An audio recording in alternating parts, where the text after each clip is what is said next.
All right, we got Beyond the Buzzer, episode 3. We're going to address common misconceptions in youth sports, not just youth sports, but high school as well. These are just things that people commonly accept as the truth, but they really don't have much truth behind them at all. But just because the masses think that is the truth and everybody follows, we want to talk about some of these things. So for myth number 1, we're going to start off with early sports specialization is necessary for success. So we kind of hit on this last week a little bit. Early sports specialization is a big deal right now. There's a lot of athletes that are specializing early, which means they are choosing one sport over playing multiple sports. So early sports specialization gives this illusion that it's going to increase athleticism, or gives the illusion of high athleticism, when really that's unfortunately just not the truth. I would say, if anything, early diversification is going to be a better option for athletes, for younger athletes specifically. Meaning playing multiple sports and really just building those different movement patterns, motor skills, and biomotor abilities that they're going to need to later play that sport that they want to specialize in, maybe when they're older. Yeah, I think this ties in pretty well with what we talked about last week with burnout, but more on the physical side. What is the risk on the physical side of just playing one sport? So, I mean, right away I think of overuse injuries. Specifically, I can think of baseball, softball players, maybe pitchers that are, or even just baseball, softball players in general that are always swinging, right? They're playing all year round. They're swinging, taking hacks 5-6 days a week without really training their body at all. So they don't have that physical foundation. I think that's really where it begins. So athletes need that foundation to be laid as early as possible, because as they continue to grow, they're not going to be able to keep up with the demands of what that skill requires, if that makes sense. Yeah. So they're kind of going to run out of that power. They're going to kind of run into a wall, I guess. Yeah. And I mean, that's where I know you sent a post about this the other day about like the death of rec leagues in cities and youth sports areas. There's no places for kids to go and like just try out a sport. Yeah. Like there's really not, because every league, I mean, I know when I was younger, I played hockey, baseball. I was really bad at baseball. My mom took me out of that really quick, so I wasn't very good. But hockey, baseball, I didn't play football till I was later. I played basketball a lot, but that was like my main sport. But I did play all these extra sports. And like, did people respond to your vote on your poll about recess? It was about 50-50. Really? That's crazy. There was a couple like parents that I work with their kids, and they're in middle school, and they said they don't get it, and their kids are in middle school. Middle school? Yep. And then there were a couple that said they still do. That's crazy. So I used to go crazy at recess. Yeah. We used to play all these different sports, like, and even like do they get gym class? Yeah, I don't know. I didn't do a poll. I think they do. I think people still get gym class, but I don't know what gym class entails anymore. I feel like gym class has turned into recess. Yeah. Maybe. Yeah, maybe. I guess. I hope. But yeah, anyways, back to, there's just no opportunity for rec leagues. There's no opportunity for kids to go and just try out a sport. Yeah. And because everything is competitive, everybody thinks their kid has to start at like 7 years old, consistently grinding and putting in the work for some reason. And at the end of the day, it just burns them out physically and mentally. Absolutely. With the early specialization, I think it's important to note that we are kind of encouraging multi-sport participation, and being able to, again, I call it early diversification, and being able to play as many sports as you can, develop, those movement patterns, biomotor abilities, speed of movement, the will or the ability to absorb all these different forces and things that you wouldn't get if you were just playing one single sport. Yeah, especially if, I think it's extra important. It's important in general, but if you are a player of a sport like basketball or football, which you've said is probably the more athletic sports, they require the most athleticism. Yeah. So like for kids that play those sports, it's, I think, even more important if they want to succeed at those sports later on. Absolutely. Yeah. So another thing with the early specialization and kind of the myth of it is, I think a lot of collegiate coaches would rather have a better overall athlete okay, than somebody that has just played baseball or basketball or whatever sport it is for, since they were 8 years old. Yeah. Again, they're going to have a more well-rounded foundation of different motor abilities, skills, and things like that, versus somebody who's just played one sport. Yeah. Yeah. I mean, all those, like you said, and at the college level, a lot of times it's not even the skill that determines where you go. Like, Yeah. I hear a lot of times people would be like, do you think my son's D1, D2, D3? One, the level doesn't really matter.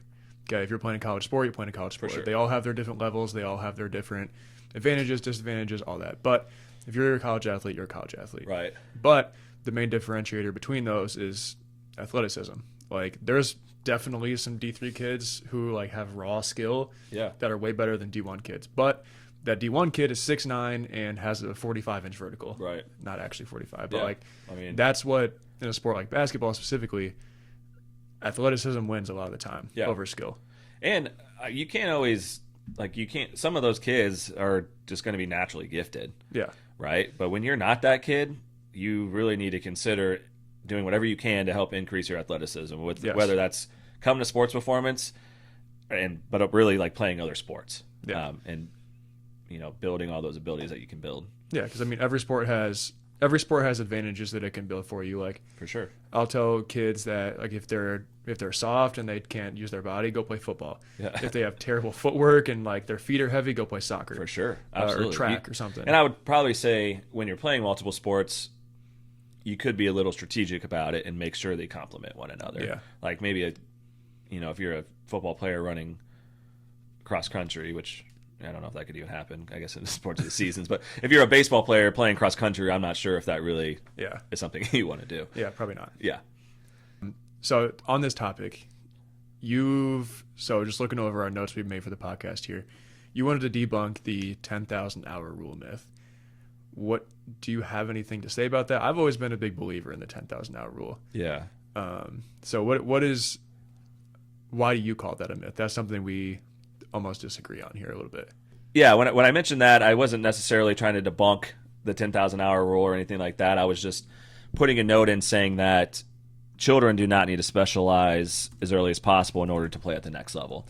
And I would arguably say that coaches don't want these types of athletes, the specialized athletes, and they would rather have multi-sport athletes or well-rounded athletes, simply because I think there's a lot more upside to those types of athletes. Obviously, if you're one of a kind, right? There's always going to be those kids, those LeBron James or Tiger Woods or whatever that specialized and did that. But I think the majority of athletes, need to play multi-sports, and I think coaches are going to look for that. Yeah, I think so for anybody who doesn't know what the 10,000 hour rule is, it's basically if you've never read the book from Malcolm Gladwell, it's called Outliers. All it basically means is it's an idea that to become an expert at something, you have to put in 10,000 hours of deliberate practice. And if you don't know what deliberate practice is, don't overcomplicate it. It's literally just focusing on something. So if I want to become the best shooter in the world, I will shoot 10,000 hours deliberately focusing on getting better at that. So that's what that means. He studied in this, musicians, athletes as well, and just a bunch of different fields, and that was a common trait between them, that it came up with 10,000 hours. I think where that can apply for youth sports and kids is they don't have to spend 10,000 hours on one specific sport. They can spend 10,000 hours if they want to use that rule, or if they want to play off of that rule, they can spend 10,000 hours doing something athletic. Correct. Like whatever sport it is, 10,000 hours playing sports, playing outside, that type of stuff. I think that's a more practical application of that. Yeah, absolutely. No, that's an awesome way to look at it. I think, again, it's about building the overall athlete at a young age, and again, using those or working towards those 10,000 hours, doing different types of athletic training, performance training, whatever it is, to just help you build that foundation for when you do specialize. Because eventually, when kids get, I would say probably 14 to 15 years old, that's maybe when you start to specialize. Now, that maybe not even one sport, maybe you just play two sports, Maybe that second sport complements your main sport. And if you're good, that's probably when you should specialize, so you can really focus on, trying to get to the next level. Yeah. But as a young athlete, play as many sports as you can, move around as much as you can, play as much as you can. Yeah, and I think there's a lot of things that overlay between areas. Like, again, this book, like, this was one of the reason I like this book is because it was the first book I actually like read in high school. Ever? Like, actually, yeah, maybe. But he talked about, I think it was the Beatles in there, and how they had like over 1,000 live shows before they actually like became the Beatles and became huge. Yeah. So like it's the same thing for the kids. Or he talked about Bill Gates in there too, and about how he had like early access to computers, so he got to program like forever before they became what they became. Yeah. So like it's the same thing with the kids, like you just said. If they can get that 10,000 hours of just developing themselves as an athlete and laying that foundation, then everything else takes care of itself when they specialize. Yeah, absolutely. So I think that's a good practical application of that. All right, so myth number 4 is AAU basketball or travel sports in general is essential for college recruitment. Mm-hmm. To kind of kick that off, I mean, AAU / travel sports, really AAU. I guess we can just stick with basketball. Yeah, they're all the same thing. Right, for sure. But we'll just say basketball. Yeah, so I think when AAU, we'll just call it AAU, started, it was really a way for the elite athletes to play more games, to play against each other, to travel, and to develop at a higher level. Yeah. That's where I feel like the idea of AAU started. And now we've kind of gotten to where AAU is taken over rec leagues, and everybody can play, which I'm not opposed to everybody playing. That's not my point. What I'm saying is it's just kind of transformed into something completely different than what it was originally meant to be. Yeah. Like, so I'm still really young. So this is going off of what Chase has told me. Like, AAU back in Fort Wayne, when Chase is like 10 years older than me or so, they had, I think it was, don't take this as set in stone. I might be a little bit wrong on this, but I think I have the concept. They had, it's called like the SAC All-Stars, where it was like the top players from, it might not have been called SAC All-Stars, that might be completely wrong. But they had like the top players in the city, and there was like 1 or 2 AAU teams, and like you had to be, if you were going to be on that AAU team and play and do all the travel and everything, you had to be really good. Mm-hmm. Like, it wasn't just you pay to be on there and you get to play. Yeah. Like, you had to be good. And then everybody else falls into like your Y ball, which again is fine. There's absolutely nothing wrong with that. But no, I think that goes back to letting the kids play and learning. That's where they learn. Yeah. Like, that's how you get better. But there's no reason to brand AAU as like, you're going to get better. This is how you get better, is playing all these games, playing 4 games, 5 games in a weekend. Yeah. Like, that, I could talk about this topic forever. It might have to be a pod in its own. We got time, so. Like, that could, I see parents all the time, like, bragging. I don't know if they're bragging, but posting on Facebook, like, so-and-so played 6 games at a hot gym this weekend. Yeah. And, like, I look, and it's, like, a 4th grade girl. Yeah. Like, why? You know what that 4th grade girl should have been doing is probably swimming with her friends outside. Yeah, like maybe one day play some games, but the whole freaking weekend, man, like, you guys your whole family just wasted your whole weekend. Yeah, like, especially if there's other kids in the family, it's like, why are we driving like 2 hours? You got to get a hotel, you got to buy food for all of them, you got to do this, you got to do that. You waste your whole entire weekend. Yeah. And in AAU games, I would argue that kids don't really get better. Yeah. One, because this is going into basketball. Because the brand of basketball is not very good. Just unless you're on when we say all this stuff, there are good AAU teams. Like, there are programs that do it right. I'm not saying that it's as a whole. Like, there's always outliers to every rule. But the large majority are not very good. Mm-hmm. Like, they just roll the ball out, and that's about it.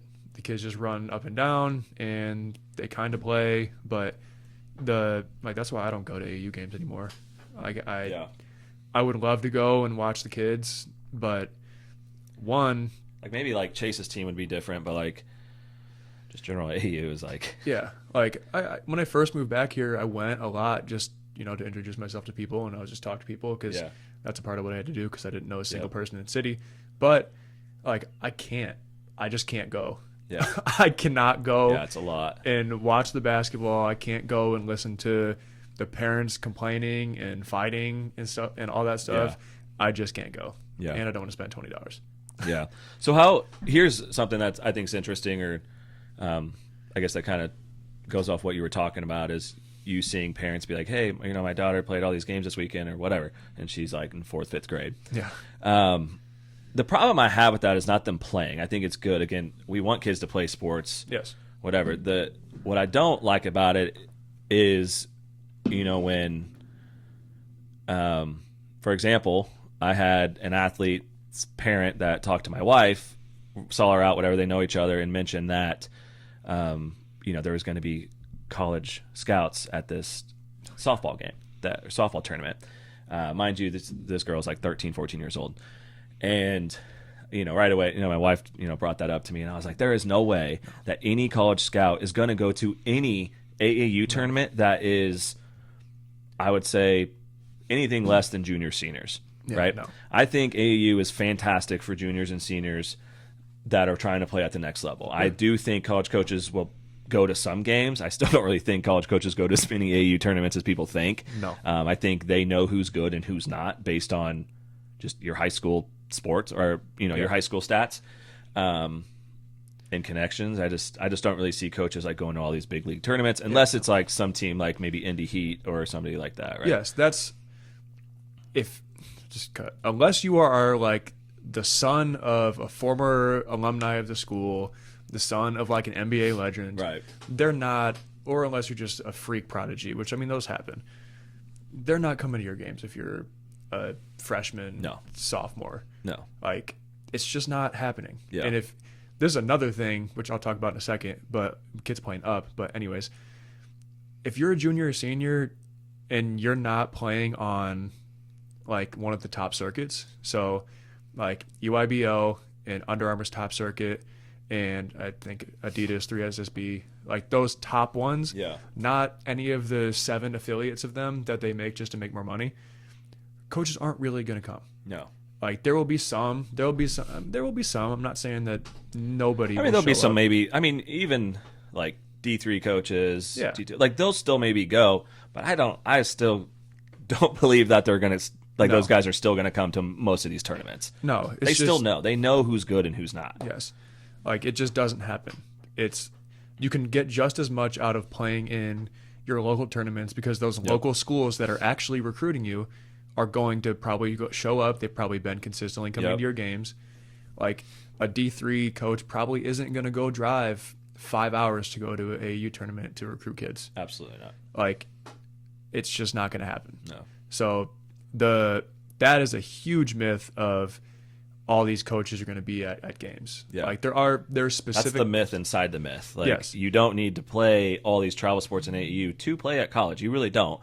And the myth inside of it is that all these college coaches are going to be at these games, these big tournaments, when it's like, no, these tournaments may mention that, but they're just trying to take your money. Yeah, like that's the whole, like, again, the circuit thing is a whole nother conversation. Like there's 20 different circuits for every like shoe brand. Like what's a circuit? So it's like a circuit is a series of AAU tournaments pretty much. Okay. That it's structured by AAU, so it's ran by the tournament. So like it'll be like Under Armour, Nike, Adidas, they all have circuits. Okay. So like EYBL, everybody knows EYBL circuit. All the EYBL teams, they play each other. They have multiple tournaments or like I guess stops across all different cities. So it'll be like over the summer or spring, and they compete, try to go to like nationals and everything. Yeah. So basically, it's just a group of teams that play each other,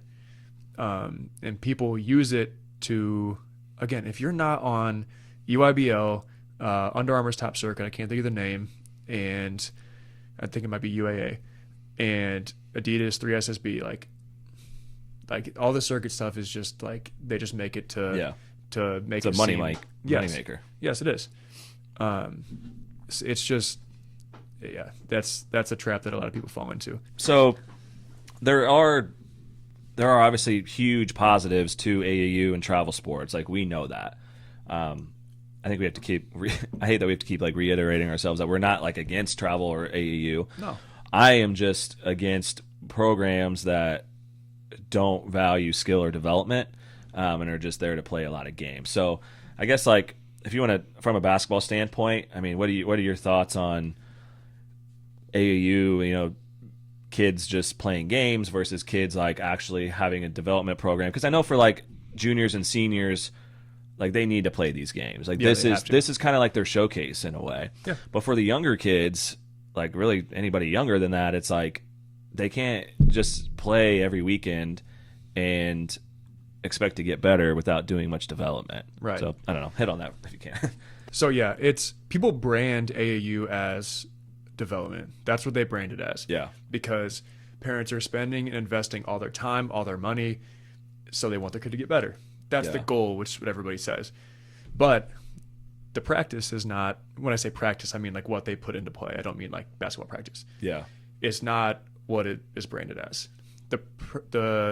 From what I've seen, most teams just have like this is the typical AAU practice. You'll see this majority of places you go. You'll see full court layups, then you'll see like an 11-man drill, you might see a 3-man weave. You'll see 3-on-2, 2-on-1, and then you'll scrimmage. That's your classic AAU practice. Yeah. Like, or you might run some plays. Yeah. If you're lucky, maybe. Like, you're not, going back to the deliberate practice point, you're not doing anything. Right. You are not individually getting better. So now the responsibility to have your own development has now been put on the kids, because the people that are running these programs aren't educating the people on what gets you better. Right. They don't ever talk about the types of training, the types of workouts. They don't talk about what a cone drill workout does for you, because I hate on those a lot, but they can be good for you for certain kids. I mean, for younger kids, I mean, yeah, absolutely. Yeah, there's a need for yes. that.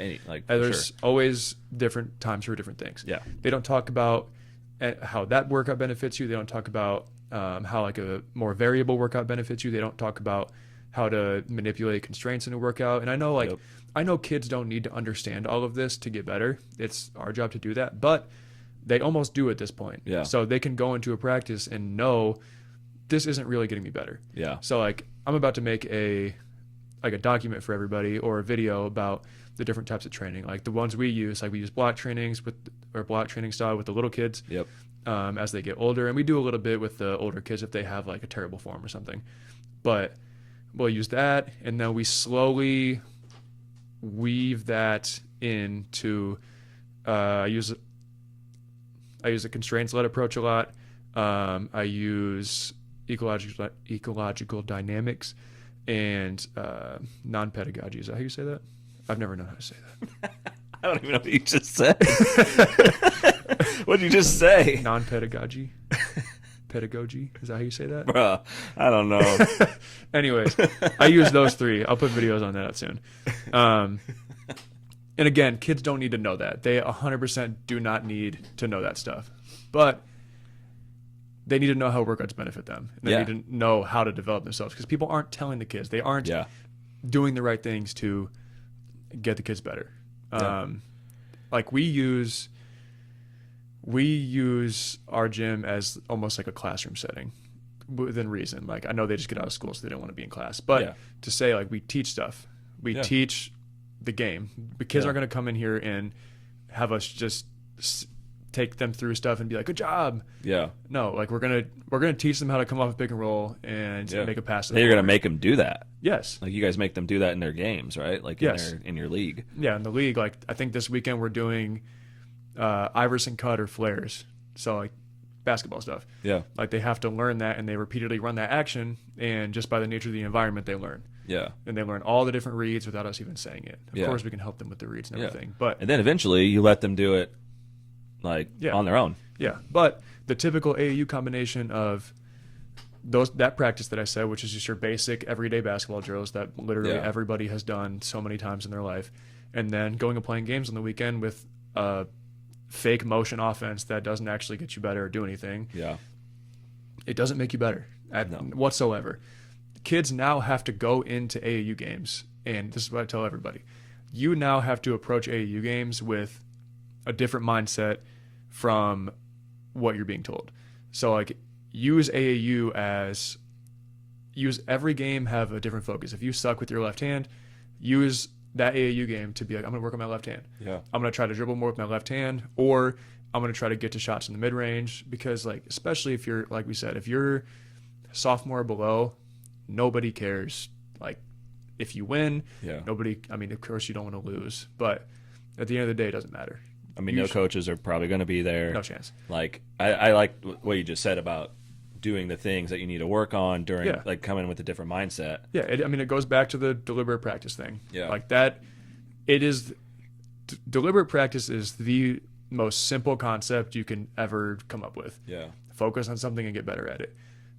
But it's like a foreign concept to kids, coaches, even. Yeah, like focus on one thing and get better at that. For sure. It's not hard. For sure. So yeah, that's my thoughts on that. There's just not much development that happens in AAU, and I think the responsibility to get the kids better has now shifted on the families and the kids versus the coaches, which is it sounds like a crazy statement. Like it's completely backwards. Yes, it sounds like a crazy statement, but like, how did we get here? I mean, it's kind of crazy. Like again, from where AAU started with it being an elite and an opportunity for elite high school athletes, juniors and seniors specifically, maybe a little lower depending on your level, but like playing against other elite athletes, and then it got to, it's kind of just like a little league now, and anybody can play. If you have the money, you can play. You can play anywhere if you have money, right? Yeah. That's another problem I have with it too. Yeah, you can join any team, and then there's, anybody can start a team.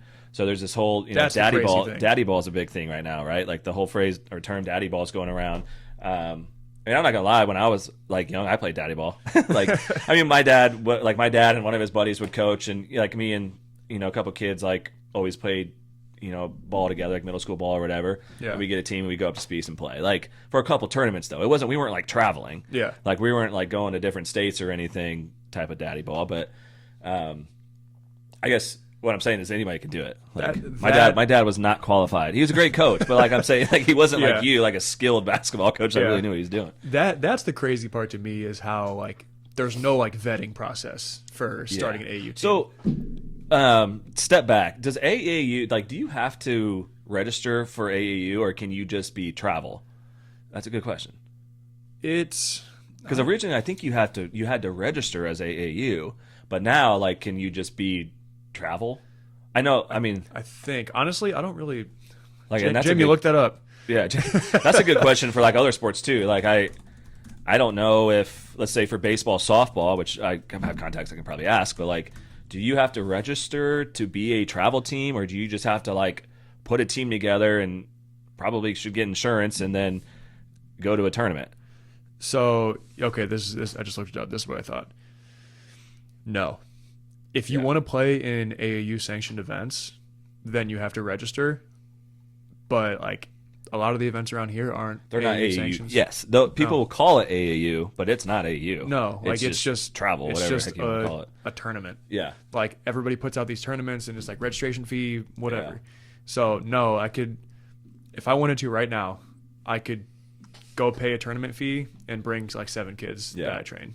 Right. Like there's no, it's just insane that there's no vetting process for like who's coaching these group of kids. Like these 2 dudes played high school basketball maybe, or maybe not, but they played basketball, I guess, but like they're coaching these kids, and I guess they probably know basketball, but again, there's no real development outside of just going and playing games. And that's, again, where the problem is these kids and families are paying money to be on this team or organization, and there hasn't been really any vetting done on their coaches or their staff. They're going to practices, but in their practices, they're just like running plays. They're not learning or developing at a young age. They're just running different plays, and then they go and play, I don't know, 5, 6, 7 games on a weekend. Do the same thing. Practice once or twice a week. Practice their plays, and it's just kind of a repetitive process, and they're not really developing a whole lot anyway. They might be developing a little bit, I guess, playing like a little bit maybe. Yeah. But true development is not really occurring. Yeah. I guess we should probably talk about like what would be an optimal Yeah. AAU Hell yeah. way to Just leave it. develop. Yeah. I will. Yeah. If I were to do AAU, so like if I had to drop the gym and do AAU, rule number one would be we would practice more than we play. So we'd probably have maybe three practices a week and a game or two on the weekends, maximum two. And I would probably do it in the way that we would pay a team to come in and scrimmage against us, and like we could rent out a gym and make it like a normal game, so like kids get that game feel. Yeah. But those three practices, we would have one practice would be more like block training focusing on one certain skill, whatever it is. It could be dribbling that day, it could be this, it could be that, whatever it is. One like block training day. The next day would be more variable, reactive, like we'd have a lot of games, drills, just one-on-one drills, one-on-two, stuff where the kids have to figure it out, and we'll push that block training concept that we did. So I'll use shooting as an example. So I'll use catch and shoot jumpers. So we'll focus on catch and shoot jumpers on day one. Day two would be contested catch and shoot jumpers. So like, for example, I would have one kid in the corner and one kid on the block or the elbow, coach at the top of the key, pass it. When the coach releases it, the kid that's on defense is going to run and all out try to block. Mm-hmm. So they have to shoot that catch and shoot jumper under stress and pressure, and every rep might be a little bit different. They might be able to shoot it normal. They might have to put more arc on it. So that'd be day two. Day three would be more of like your live play, like scrimmage type of thing. So I would let them play more live, preferably in like a 3-on-3 scenario, so we could focus on whatever action we're doing, and which is just kind of what we're doing in our league. We would focus on teaching action. So you see a lot about this, about conceptual versus plays.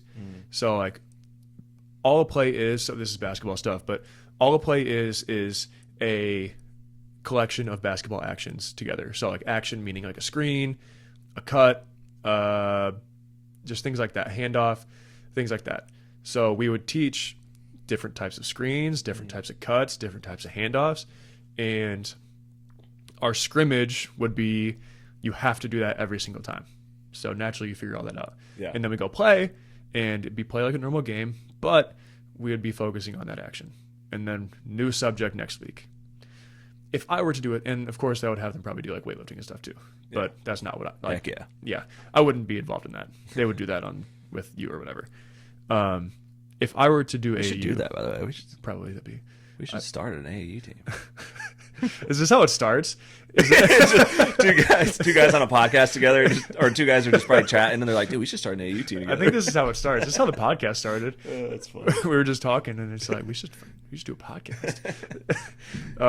But yeah, if I were to do it, that's how I would do it, and I think that would afford kids a lot more opportunity to develop, and two, just experience and exposure to different parts of basketball and showing them what basketball can be. And again, that formula could be the exact same thing for baseball. Yeah. Like that's just basketball version. Yeah, no, I was going to actually talk about a program that I value, or I guess my idea of a good AAU program. And like we have a travel baseball organization that we work with, great organization, and I would literally say that they do everything correct in my eyes. Yeah. I'm a performance coach. I don't know a ton about baseball. Like I played baseball some, but I just, that's not my point. The point is everything from motor learning to learning the game to practicing skill to. Is this Chargers? Yeah, Indiana Chargers. So they do a really good job, and I plan on bringing one of those guys in at some point because I really like how they run it. Their thought process is incredible in my opinion, and there's not really many organizations, I feel like, that around here that I know of. Yeah. I mean, no offense to any of them, but I've seen other organizations that prioritize winning, I guess, over kids' development, which winning is good. But when you prioritize winning, then your practices become just about like, we'll just stick with baseball. Your practices just become about you like hitting ground balls and running plays and, you know what I'm saying? Like it's working together as a team, which is important. But then the kids aren't actually getting the development that they need. Mm-hmm. Like if you're just hitting ground balls to them and they have to like make a play and or whatever, if you're just like playing live batting practice and stuff all Yeah. the time. So yeah, they do a really good job in the off season, and specifically, they train their guys twice a week. They kind of do a variety of things. They're hitting almost every aspect, every practice for the most part, and they kind of progress them throughout. And then they also include performance training / strength training those 2 days a week. I think it's required for their guys to go, which is also pretty cool. Yeah. So I mean, they're trying to build a better athlete, which I really value, and I think they are a good team. Like, they have good teams. I don't know if they're like the best teams, but I think it's because they really, really value building the overall athlete. Yeah. So And they they've might had a not win ton as of much. kids that have played at the collegiate level, like tons of kids. Like, I'm not even saying, D1 necessarily, but like D2, D3, NAIA, like it doesn't Yeah. matter the level. They've had a ton of kids come out of that organization to play, and I really think it's because they value true development. Mm-hmm. So that being said, I mean, there are really good organizations out there. I mean, I think even at Mad Apple, like, we have a softball organization. We're working on some other, whatever sports it may be. And I think, we are trying to get there when it comes to development. Like, I think we see that is important for the athletes. Like, it's not about winning necessarily. It's about, like, the athletes and their development. Yeah. And so we're definitely getting there, which is awesome to see. But I would say just the majority of travel ball AAU teams, sports or teams, organizations, etc., are just kind of there to play. Yeah. And I mean, Which we play- talk about hate all that. this. Like, it's hard to do it the right way. Yeah, but It you is- have to have the resources It and is the time. extremely And, difficult to do it the right way. Yeah. So that probably is another big reason. It might not even be the motives or just lack of knowledge from Yeah. people who run it. It's probably just also due to the lack of resources. So like, yeah, it is not easy to do everything the right way. Yeah. Like to rent out gyms for the certain amount of time, to Yeah. work with certain people for the certain amount of time. Like, everything costs money. yeah, So if people can't afford it, then you're not going to be able to do things as good as you can. yeah, Of course, you can still make efforts to combat that, but all this being said, like, we're talking a lot, but it's hard to do. yeah. It's hard to do the right way. It's hard to do. When you think about how much really goes into it. Yeah, and I don't think a lot of daddy ball teams or people are like doing it for money necessarily. I think Yeah. some people may think that, and I mean, really, I just don't see that. Like, I hope not anyway. I mean, You know? I if hope it's you're always in the best spending- interest for the kid. They just may not know that, just playing games is not going to help these kids develop. Like, Yeah. they're not going, you know what I'm saying? Like, you're just wearing them out. And honestly, you're probably going to eventually, you might burn them out. Yeah, I think this is something I've randomly just thought of, but I never like acted on it. I think it'd be cool to put together like I don't know the word for it, like a coach's, expo, Yeah. maybe. Expo. Is that the word Seminar? for it? Seminar. That's such a Expo. Expo's crazy, dude. Expo's like where you go into like this big gymnasium and there's like all these booths and stuff. Okay, maybe not an expo, like a seminar. Yeah. Teaching like all the different coaching styles. Like, I know that happens in certain areas, but I don't Yeah. know specifically in Fort Wayne if anybody even has that.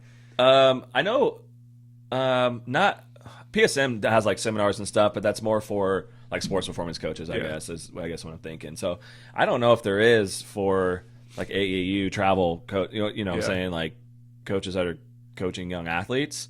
That may be something to look into for sure. I think that would be cool to do and very beneficial for, just sports in general and kids. Yeah, and Fort everything. Wayne sports in general. Like, Yeah. I mean, all around for sure, but Yeah, like we're I know in Fort there's Wayne, so I know there's areas that do it, like I think it's called the BTA. It's the Yeah. Basketball Trainers Association. They have like all the main guys, like J Law, DJ Yeah. Sackman, guys like that. And it's really cool. I watch a lot of their stuff. That's where I got the idea from. I'm Yeah. like, I feel like I need Fort Wayne needs something like that. But no, all those guys do. Like, I see clips and everything on social media. All those guys do a really cool job. Just because every coach has a different style. So Yeah. like, they have a crowd of like a bunch of different coaches. And like, I went to one of Phil Handy's, it's like 94 feet certification or something. And like, he took kids through workouts and talked to the crowd through the workouts and everything. And it was a really cool experience just to see how, like, he had little kids all the way up through like progress. So just to see the difference, and he had a few other coaches come as well and teach and everything. It was just cool to see the difference of like how they explain everything and just how they think, how they talk, and all that. And there was like 80 coaches in the crowd, so it was just a cool environment. Yeah, for sure. Yeah, so to wrap this part up, I guess it's safe to say that your athlete or youth athletes do not need to play AAU or travel ball necessarily to play at the next level. We're not saying don't do that, because that's kind of all the only options people have right now is to play AAU travel ball. So you do probably need to play. If you want to play at the next level, you need to play some kind of sport. But just note that there needs to be some type of development in your program. So for parents, I'd recommend really looking at different programs and making sure that there is a development piece to it, and it's not just playing games on the weekends. Yes, 100%. All right, last one we're doing today is going to be talking about how talent can be accurately predicted in youth.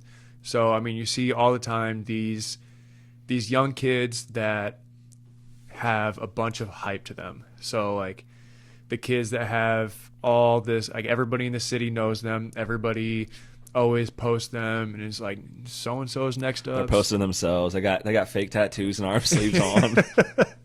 They show up to those tournaments that have the neon jerseys, the T3 TV ones with fake sleeves and stuff, and doing all the celebrations and everything. But anyways, you just can't predict what somebody's going to be. You can't. No. Like, there's so many stories of kids who were skinny, scrawny freshman year of high school, and then senior year they're just a monster. Yeah. Like, you just can't do it. And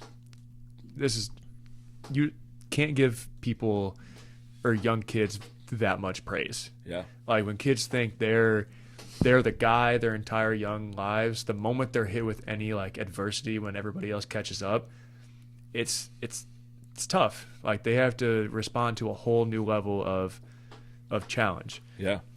I think like the early maturing athletes, those are typically the ones that are studs, right? The ones that are excelling when they're young. Yeah, because they're just bigger, stronger. Yeah, like those kids need to be told that they need to continue to work. Like, those are the kids that you can't just like praise all the time. You have to be like, hey, you need to keep going. Yeah, that's like, how Jaden was. Happy. Yeah, that's how Jaden was. I've been making him play against varsity guys and college guys since he was in 7th grade. Yeah, because he would just bully everybody else that's in 7th grade because he was 6'2" with a mustache in 7th grade. Yeah, but you can't just be like, hey man, you're really good, and he's in 7th grade. You gotta be like, hey, we got to take you to the next level. You got to keep grinding. That's how everybody is with him. Everybody hypes him up. It's so annoying. Yeah, let him post something on Instagram. He's gonna have like 500 reposts because that's what kids do, because it's weird. Yeah, that's funny. Yeah, no, I've been frying him since he was in 7th grade. That's good. And then so for the early maturing athletes, those kids need to be told that, or be reminded that they need to keep working. And then for the late developers, I would say, like, those kids, they need to be encouraged. Like, the coaching is totally different for both of those kids, right? Like, they need to be encouraged, because I think a lot of the dropouts or the burnouts of kids, the kids that drop out of sports, are the kids that maybe kind of aren't that developed yet, and then they're like, man, I suck. And it's like, you don't suck. You're just not there yet. It's okay. Yeah, like the style for those two kids, like you said, is completely different. Like, I say some wild stuff to Jaden. Like, I tell him every day I'm his biggest hater. Yeah, like, 'cause that's good. He needs that. Yes, 100%. Like, I mean, it's not just, he's just like the example that's in my head. It's like any kid that's like that. Yeah. I'm gonna make sure I hate on him. That's fair. Of course, like, it comes out of a good place. I'm not just saying like I'm just being an asshole the whole time. Yeah. And like, obviously I still do a bunch for them, but they need to be continuously reminded, like, you have to continue. Because like, I would argue that I would put a lot of money that the kids that are underdeveloped at a younger age have a huge advantage down the line. Yeah, because they don't have the luxury of or the pressure. Like, they don't have that pressure put on. Right? And they don't have the luxury of, this is basketball specific, but being able to just bully your way through and not have to develop actual skill. Like, some of the, especially in a sport like basketball, if you're just little, it's tough. So when you're younger, if you're little, you have to develop a lot of skill in order to compete. And naturally, we talk about constraints and everything, or I do a lot. Their constraint is that they're little and around everybody else. So like, they got to find ways to. They got to have better touch than everybody. They got to be a better shooter than everybody. And then if they catch up, it's tough because now they're bigger, stronger, and they have all that skill. Yeah. So I would argue that the kids that are late bloomers have a much better advantage than the kids that are 6'2" with a mustache. I would agree with you, man. Like I definitely agree. I think those kids, like they feel like they're at a disadvantage at first, but it's like I think they learn a little more sometimes. Like they learn more things that's going to be able to help them in their adult life, I guess you could say. Me and Jose had a good conversation about this today because I was going through our topics. Yeah. And he brought it up, and he was like, yeah, like, you know, I had to work harder than everybody else. He brought up a story about him and a shortstop, right? They were good friends. A shortstop didn't have to try as hard, right? Didn't have to work out, didn't have to do all this stuff, but he was like all-state really good, and Jose was like, I'm over here like working my butt off, getting up every morning, going to work out, like I'm running, you know, I'm doing all the skill training and everything, and I'm second string behind him. But Jose, with that being said, Jose was like, but like I think that's made me into who I am today, which is also, you know, pretty important. I kind of got off topic there, but no, I mean it goes along with it. I mean, that's the annoying part too about this is that there's kids like that stay like that forever, and they are that what like kids that are bigger, stronger, faster, and they don't have to work hard, and they still get success. There's always going to be those prodigies though too, or like those kids like I don't know, LeBron James, like those guys are always gonna be elite. Those kids probably aren't going to do sports performance training necessarily. At a young age because they don't need to. Yeah, like unfortunately they don't need to. But the average guys like me, like I would need to do that. Yeah, like everybody knows, especially basketball. Yeah, everybody knows the kid that's like way better than everybody else, way bigger than everybody else, who never works out, never practices, never does anything, but they'll walk in the gym, no warm up, and kill everybody in the gym. Yeah, everywhere. Yeah, like everybody knows that kid, and it's annoying, but it's not always fair. Yeah, and then there's the kids that you said that. Or like you said, that were maybe late bloomers, and then they end up making it bigger than a lot of the other kids that weren't. Yeah. For an example, like I was thinking of one earlier. This is what I was thinking of is like like Ben Skronik. He plays for the Steelers right now. He played for Northwestern, played for Notre Dame, went to the Rams for a couple years, and now with the Steelers. And he was a guy like that. Really, like he was like a little guy. Oh man, Ben was scrawny. No, Ben Skronik was scrawny. Yeah. Like I hope he hears this and he's like, dang man, but he was like I have pictures with him and he's just a little guy. Like I love Ben to death. I don't know if when he was in 7th grade, I'm like I don't know if I would have said he would be playing for the Steelers right now. Yeah. And I think he's on his 5th year right now in the NFL, and I'm like crazy. I just based on like size. He's always had a good work ethic though. He just wasn't super strong. Like I don't think he was super fast, etc. But he's made it that far because he has that work ethic. I think he's always had to work harder than everybody else. When there were other guys that maybe played his position or whatever that kind of maybe still worked hard, but just not as hard as Ben. I think that's definitely got him to the next level. Yeah, from 100%. Notre Dame to the Steelers. So yeah, it's crazy. One question I do have about that is because I talked about how the younger kids or the kids that are late bloomers have an advantage. I don't know if you have an answer on this, but the kids that are older, like physically, do they have like a year or two advantage to where like their muscles can produce more force so they are able to advance further? Like if they did sports performance, would they have like a year or 2 or 3 head start on a kid that is a late bloomer just because of how their muscles developed? Does that make sense? I think kind of.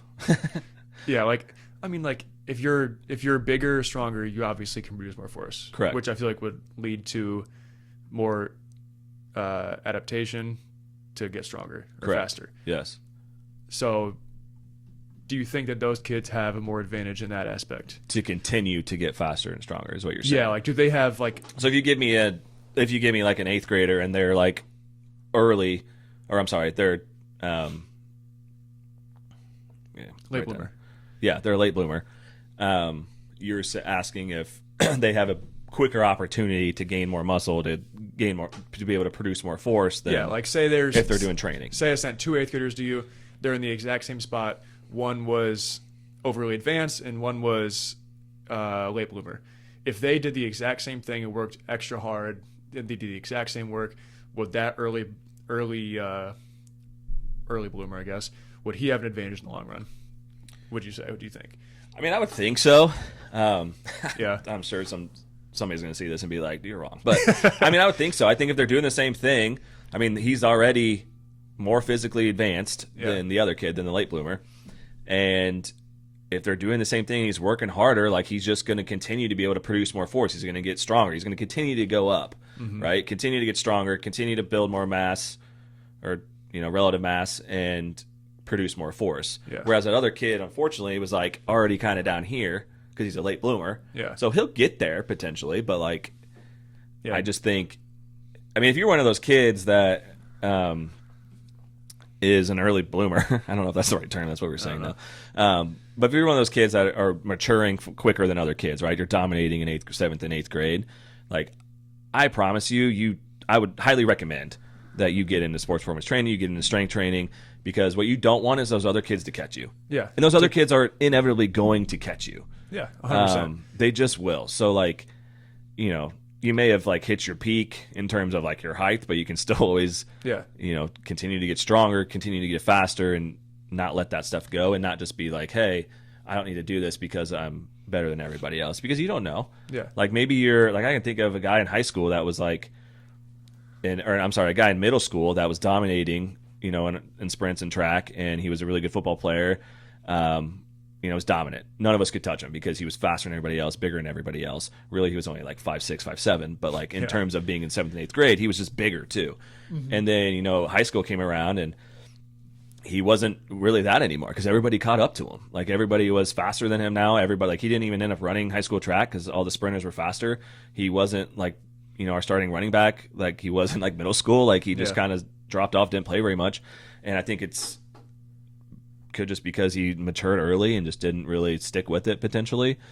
I do think some kids too just kind of cap out. That's why you can't really predict. Yes. Which is like the main topic of what we're supposed to be talking about is you can't really predict if kids are going to be elite or not, because even if they still work hard, right? Let's say they're matured and they're better than everybody else and they're still working hard, they still could potentially cap. Yeah, right? Everybody has a max potential. Everybody has a max potential. Like, everybody has a ceiling. It's all about genetics at the end of the day, really, anyway. Yeah. So I guess summarizing what you just said from what I got, for those kids that are overly advanced, they need to take advantage of it.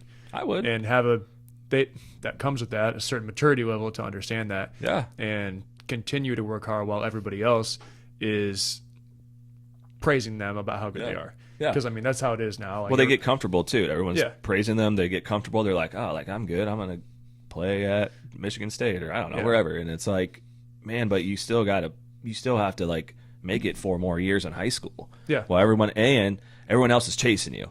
Like, you're the guy they're after. Yes. So I made a video the other day about how comparison isn't, like the old phrase, comparison isn't the thief of joy. Yeah. Or is the thief of joy. Yeah, I saw Yeah. Yeah, and I was talking about how, like, I think it's what you judge yourself on within that comparison. Like, you need to look and see, like, am I ahead of the pack or am I behind? So, like, you need to look and understand that. So, like, if you're ahead, you need to understand and stay ahead. Yeah. And not get complacent and just be like, oh, I'm good in 8th grade, but it's like, bro, like, these kids are coming after you. There's kids out here that work their butt off. Yes, 100%. Yeah. All right, wrapping it up today. It took a little bit longer than we thought it would, so we're gonna hit you with a part 2 next week with some other myths we're gonna continue to talk about. Got kind of on a rant on this one, but you'll be all right. That was episode 3. Just talked about, I don't know, was that 4 or 5? 4 or 5 myths, I think. That goes 3. 3? That's crazy. I only got through 3 myths. Okay, well, anyways, got through 3, but I think we had some good topics to talk about, even though I probably rambled off a little bit. Yeah, that's episode 3. Next one will be up next week.